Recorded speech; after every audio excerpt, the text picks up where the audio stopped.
Hello everyone, इस video में हम 12th बायोलॉजी एनसीईआरटी बुक से चैप्टर 3 ह्यूमन रिप्रोडक्शन का पार्ट फर्स्ट वीडियो स्टार्ट करने जा रहे हैं। इस वीडियो के अंदर हम ह्यूमंस में रिप्रोडक्टिव इवेंट्स के बारे में, इसके साथ साथ primary and secondary sex organs और लास्ट में सेकेंडरी सेक्सुअल कैरेक्टर्स के बारे में पढ़ेंगे। सबसे पहले हमें समझना है कि ह्यूमंस सेक्सुअल रिप्रोडक्शन करते हैं। सेक्सुअल रिप्रोडक्शन करते हैं का मीनिंग यह है कि ह्यूमंस में गैमिट्स बनेंगे। गैमिट्स हैप्लोइड सेल्स होता है और जो गैमिट्स बनते हैं वो 2 टाइप्स के बनते हैं, एक स्पर्म एक ओवम। स्पर्म को बोलते हैं मेल गैमिट, ओवम को बोलते हैं फीमेल गैमिट। और ये दोनों गैमिट्स ह्यूमन बींग्स में 2 डिफरेंट इंडिविजुअल्स के द्वारा बनाया जाता है। स्पर्म मेल के द्वारा बनाया जाता है, ओवम फीमेल के द्वारा बनाया जाता है। और इस तरह से कहेंगे कि ह्यूमंस जो होंगे वह यूनिसेक्सुअल होंगे। तो इस तरह से ह्यूमंस सेक्सुअल रिप्रोडक्शन करते हैं।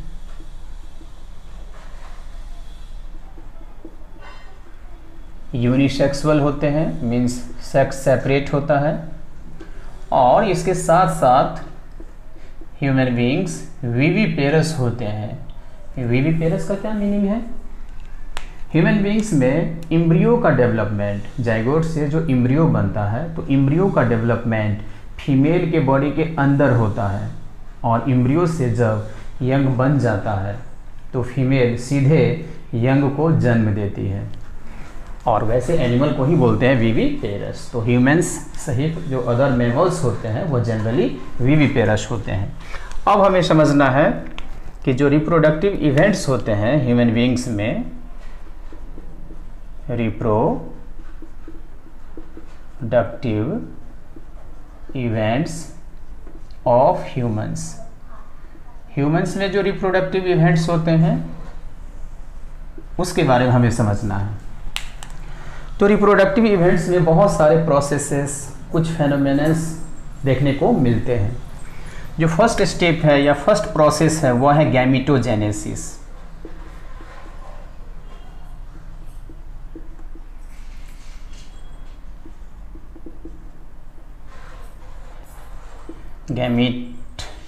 Gamete genesis means formation of gametes का जो प्रोसेस होता है उसी प्रोसेस को बोलते हैं गैमीटोजेनेसिस। तो इस तरह से process of formation of gametes को बोलते हैं गैमीटोजेनेसिस। जो मेल गैमिट होते हैं उसको बोलते हैं स्पर्म। और इस तरह से स्पर्म भी एक हैप्लोइड सेल होगा। और इस तरह से स्पर्म किस में बनेगा? मेल में। और जो फीमेल गैमीट होगा उसे बोलते हैं ओवम। तो ओवम किस में बनेगा? ओवम बनेगा फीमेल में। हम लोग जानते हैं कि एक स्पर्म एक ओवम फ्यूज करेगा, फ्यूज करके जाइगोट बनाएगा, तभी जा करके आगे एम्ब्रियो या फिर आगे यंग का फॉर्मेशन संभव है।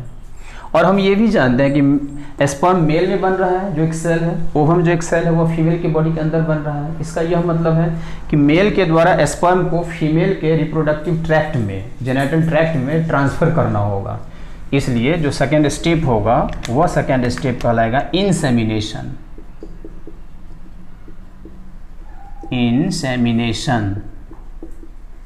इंसेमिनेशन में क्या होगा? Process of transfer of sperms by male into genital means reproductive से ही related है। genital tract means areas of female।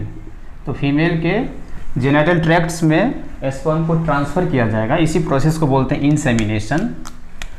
और जैसे ही स्पर्म्स फीमेल रिप्रोडक्टिव सिस्टम में चला जाएगा तो वह मूव करते करते फीमेल के रिप्रोडक्टिव सिस्टम में एक ट्यूब है जिसे फैलोपियन ट्यूब कहते हैं, यूट्रस के लेटरल साइड की तरफ होता है। उसी ट्यूब में ओवम रहता है, इनफैक्ट सेकेंडरी oocyte रहता है, बाद में जाकर के ओवम बनता है।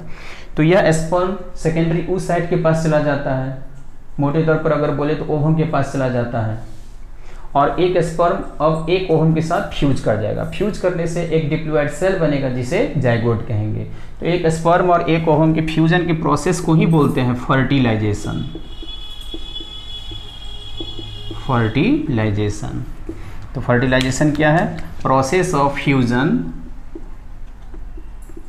ऑफ ए स्पर्म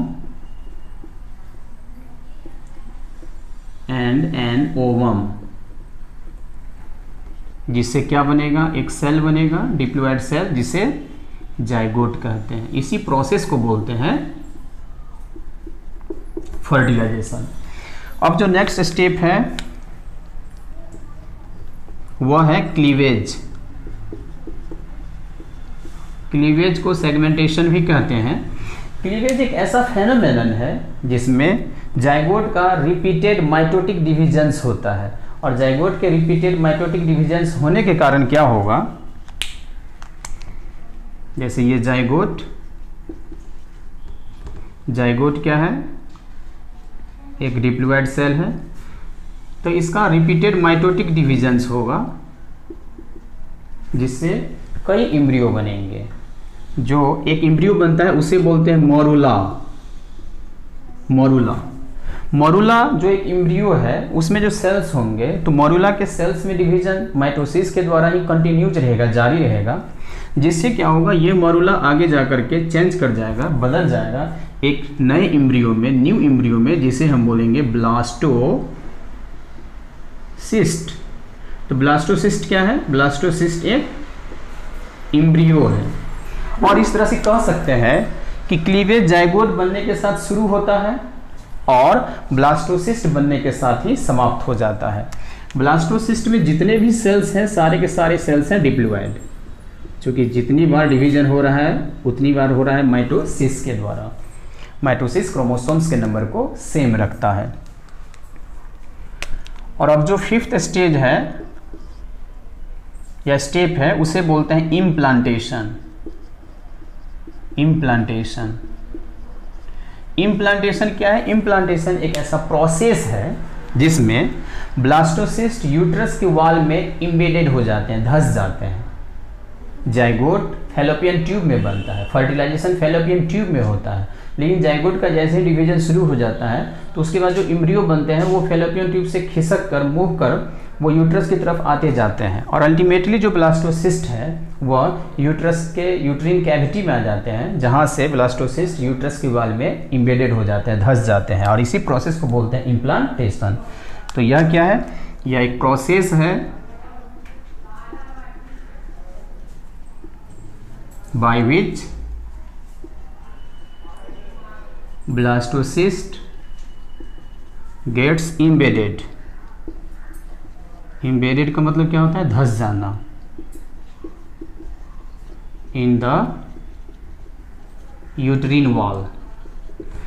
तो इम्प्लांटेशन में खास बात क्या है कि ब्लास्टोसिस्ट का इम्प्लांटेशन होता है, मतलब इम्बेडेड हो जाता है, और कहाँ पर इम्बेडेड होता है? यूट्रस में, यूट्रस के वॉल में, यूट्रीन वॉल में। इस चीज़ को ध्यान में रखना है। तो आप वीडियो को पॉज करके इसे लिख लें।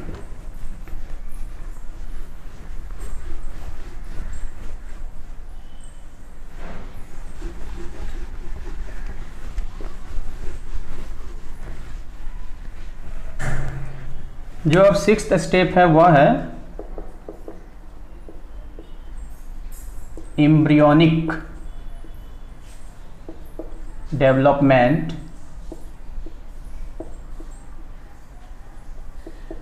इसे जेस्टेशन भी कह सकते हैं। तो एम्ब्रियोनिक डेवलपमेंट या जेस्टेशन क्या है?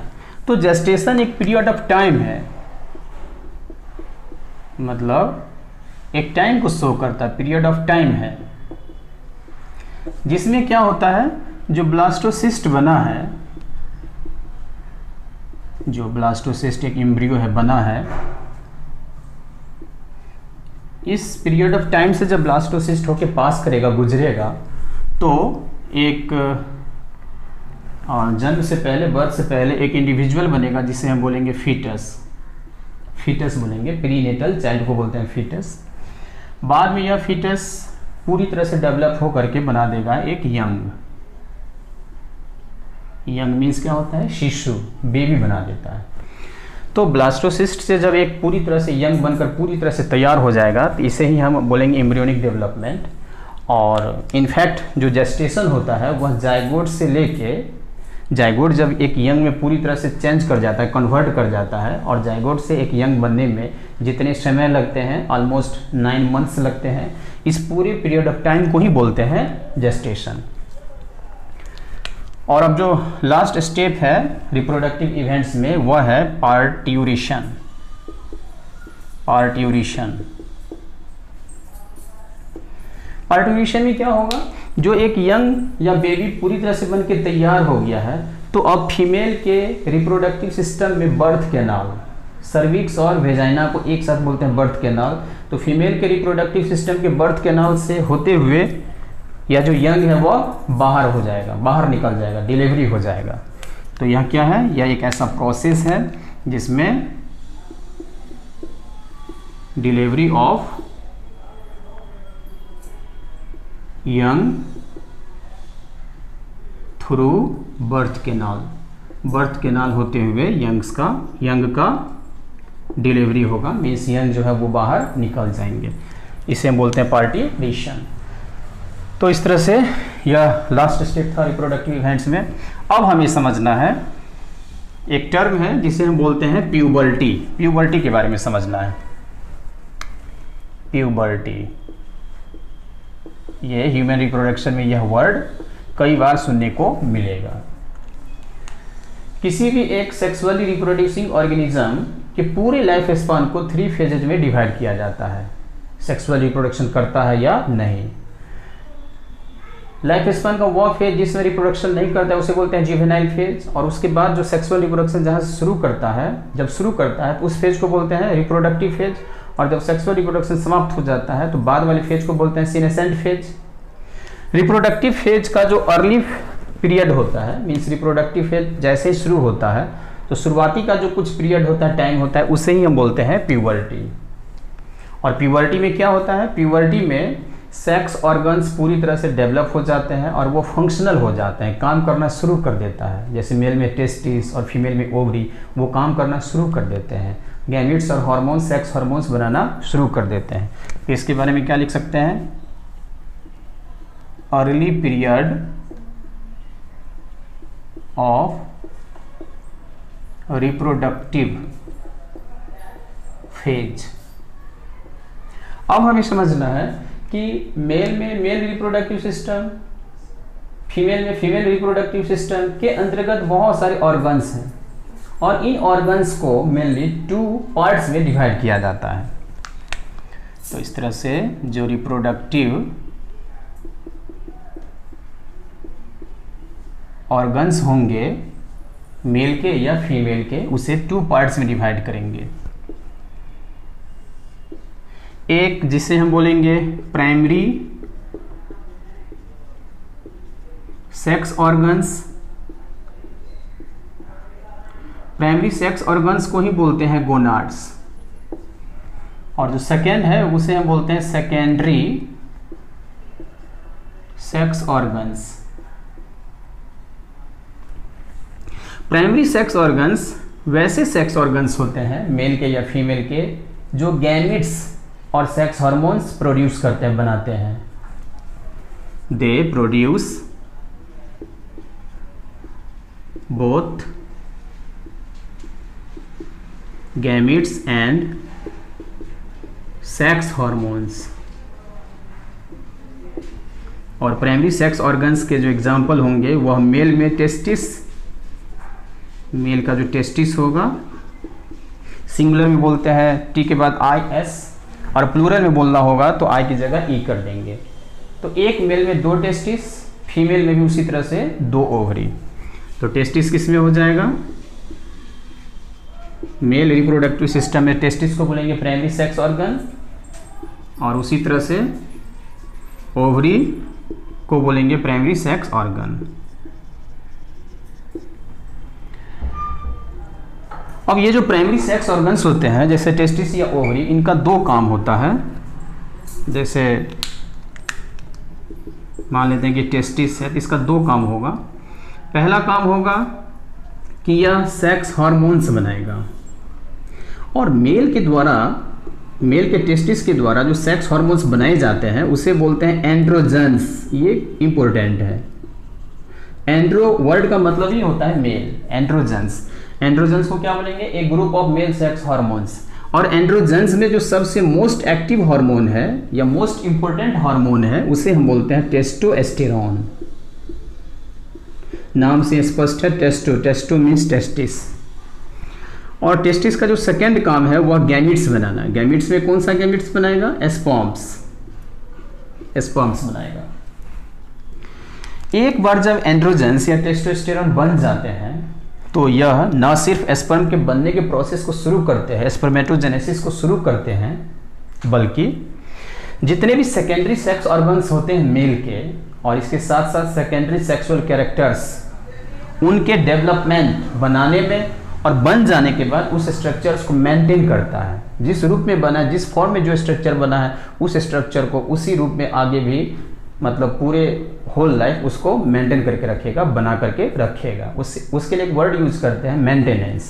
तो टेस्टोस्टेरोन जो है वह सेकेंडरी सेक्स ऑर्गन्स और सेकेंडरी सेक्सुअल कैरेक्टर्स के फॉर्मेशन एंड मेंटेनेंस में भाग लेगा। इस चीज़ को याद रखना है। और उसी तरह से फीमेल में जो ओवरी होगा वह भी बनाएगा फीमेल सेक्स हार्मोन्स, एस्ट्रोजन और प्रोजेस्टेरोन। तो यहाँ पर हमको डिस्कस करना है एस्ट्रोजन के बारे में। एस्ट्रोजन क्या है? फीमेल सेक्स हार्मोन है। और इसके साथ साथ क्या बनाएगा? ओवरी, ओवम एक हैप्लॉइड सेल है। हालांकि ओवरी के द्वारा सेकेंडरी oocyte बनता है, बाद में सेकेंडरी oocyte ही ओवम में चेंज कर जाता है। एस्ट्रोजन एक ऐसा फीमेल सेक्स हार्मोन है जो फीमेल रिप्रोडक्टिव सिस्टम के अंतर्गत जितने भी सेकेंडरी सेक्स ऑर्गन्स होते हैं और फीमेल के जितने भी सेकेंडरी सेक्सुअल कैरेक्टर्स होते हैं उनके फॉर्मेशन, डेवलपमेंट और मेंटेनेंस में भाग लेता है। इस चीज़ को ध्यान में रखना है। सेकेंडरी सेक्स ऑर्गन्स क्या है? सेकेंडरी सेक्स ऑर्गन्स मेल के हो या फीमेल के वैसे रिप्रोडक्टिव ऑर्गन्स हैं जो न तो गैमिट्स बनाएगा न तो सेक्स हार्मोन्स बनाएगा, लेकिन फिर भी रिप्रोडक्शन के लिए एसेंशियल होते हैं, अति आवश्यक होते हैं। कैसे? सेकेंडरी सेक्स ऑर्गन्स कई बार गैमिट्स को स्टोर करता है, कई बार गैमिट्स के लिए साइट प्रोवाइड करता है, जगह प्रदान करता है ताकि गैमिट्स मैच्योर हो सके। गैमिट्स का कंडक्शन करता है, गैमिट्स को कैरी करता है, ढोता है। तो इसके बारे में लिखा जा सकता है they produce neither gametes nor sex hormones but are essential for reproduction। Reproduction के लिए आवश्यक होते हैं। मेल में भी बहुत सारे सेकेंडरी सेक्स ऑर्गन्स हैं, फीमेल में भी बहुत सारे सेकेंडरी सेक्स ऑर्गन्स हैं। जैसे मेल में सेकेंडरी सेक्स ऑर्गन्स के रूप में क्या क्या आएगा? Rete testis, vasa efferentia, epididymis, vas deferens, ejaculatory duct, urethra, seminal vesicles, prostate आएगा, कॉपर्स ग्लैंड आएगा। फीमेल में क्या क्या आएगा? फैलोपियन ट्यूब्स आएगा, यूट्रस आएगा, वेजाइना आएगा, एक्सटर्नल जेनेटिलिया आएगा। एक्सटर्नल जेनेटिलिया रिप्रोडक्टिव सिस्टम में एक्सटर्नली विजिबल पोर्शंस होते हैं। उन सारे एक्सटर्नली विजिबल पोर्शंस जो होते हैं रिप्रोडक्टिव सिस्टम के, उसे हम एक साथ बोलते हैं एक्सटर्नल जेनिटेलिया। तो इस तरह से प्राइमरी और सेकेंडरी सेक्स ऑर्गन्स हो गए। अब हमें लास्ट में एक छोटा सा और टॉपिक है जिसके बारे में हमें डिस्कस करना है, और वह है सेकेंडरी सेक्सुअल कैरेक्टर्स।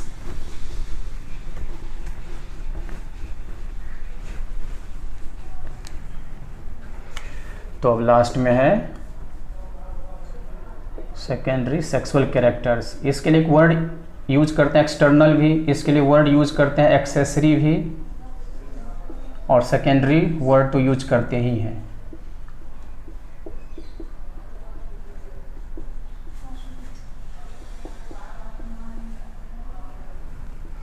तो एक्सटर्नल, एक्सेसरी या बोलेंगे सेकेंडरी सेक्सुअल कैरेक्टर्स। ये ऐसे कैरेक्टर्स होते हैं या ऐसे स्ट्रक्चर्स होते हैं या ऐसे कैरेक्टर्स होते हैं जो सीधे सेक्सुअल रिप्रोडक्शन में भाग नहीं लेता है।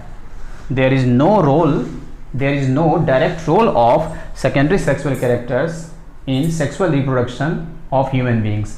तो सेक्सुअल रिप्रोडक्शन में सीधे तो भाग नहीं लेता है, लेकिन ये ऐसे स्ट्रक्चर्स होते हैं जो एक मेल को एक फीमेल से डिफ्रेंशिएट करता है। मेल कौन सा है उसे हम आइडेंटिफाई कर सकते हैं, फीमेल कौन सा है उसे हम आइडेंटिफाई कर सकते हैं। इसके अंतर्गत वैसे स्ट्रक्चर्स आते हैं। तो निश्चित रूप से ये होगा एक्सटर्नल फीचर्स। तो इस तरह से लिखा जा सकता है, they are external features. Male में भी पाया जाएगा, फीमेल में भी पाया जाएगा। तो मेल में भी बहुत सारे सेकेंडरी सेक्सुअल कैरेक्टर्स होगा और फीमेल में भी होगा बहुत सारा। जो कुछ इंपॉर्टेंट है उसे मैं यहाँ पर लिख रहा हूँ। जैसे मेल में क्या होगा, लो पिच्ड वॉइस होगा। लो पिच्ड वॉइस होने के कारण आवाज़ क्या होगा, रफ होगा, मोटा होगा। फीमेल में क्या होगा, हाई पिच्ड वॉइस होगा, हाई पिच्ड वॉइस होगा। जो सेकंड पॉइंट है, facial hair, beard, moustache male में प्रेजेंट होगा, फीमेल में अब्सेंट होगा। ये जो शोल्डर्स होते हैं मेल में क्या होगा, ब्रॉडर होगा, चौड़ा होगा, और फीमेल में क्या होगा, नैरोअर होगा। उसके साथ साथ पेल्विस जो होता है मेल में वह क्या होता है, नैरोअर होता है। ये जो पेल्विस होता है वो नैरोअर होता है, फीमेल में क्या होता है, ब्रॉडर होता है, नैरोअर। और इसमें क्या होगा, इट इज ब्रॉडर होता है। इसके साथ साथ मेल का जो बॉडी होता है वो मोर मस्कुलर होता है और फीमेल में क्या होगा, लेस मस्कुलर होगा। मेल में ये जो लैरिंग्स होते हैं वो प्रोमिनेंट होते हैं, बाहर की तरफ स्पष्ट रूप से दिखता है बल्कि। और फीमेल में जनरली लैरिंग्स जो होते हैं वो प्रोमिनेंट नहीं होते हैं। इसके साथ साथ BMR full form basic metabolic rate male में क्या होता है, मेल में हाई होता है। और इसके कंपैरिजन में फीमेल में क्या होगा, BMR, तो BMR फीमेल में होगा लो, कम होता है। तो इस तरह से ये कुछ इंपॉर्टेंट सेकेंडरी या एक्सेसरी सेक्सुअल कैरेक्टर्स थे जिसे हम लोगों ने डिस्कस कर लिया। इस वीडियो में यहीं तक। Thanks for watching.